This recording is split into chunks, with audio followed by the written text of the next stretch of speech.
كذلك أنه شرف كبير لي أن أكون مع صديقي الدكتور. نوبل انعام یافتہ عراقی خاتون نادیہ مراد نے انعام کی 100% رقم جنسی جرائم کو ختم کرنے کے لیے استعمال کرنے کا اعلان کیا۔ مع الإيزيديين.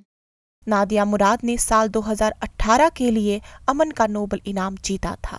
انہوں نے واشنگٹن کے نیشنل پریس کلب میں میڈیا سے بات چیت کی۔ شارك هذه الجائزة مع الإيزيديين والعراقيين والأكراد وبقية الأقليات المضطهدة وجميع ضحايا الحرب بمن فيهم ضحايا العنف الجنسي في كل زوايا من العالم۔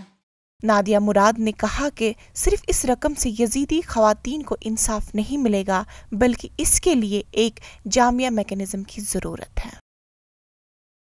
نادیہ مراد کا تعلق عراق کی یزیدی برادری سے ہے۔ ان کا نام 2014 میں اس وقت سامنے آیا جب وہ داعش کے چنگل سے آزاد ہو کر موصل پہنچنے میں کامیاب ہو گئی تھی۔ نادیہ مراد نے کہا کہ اس وقت یزیدی برادری کی 3000 خواتین اب بھی لاپتہ ہیں۔ واجهنا معاناة كبيرة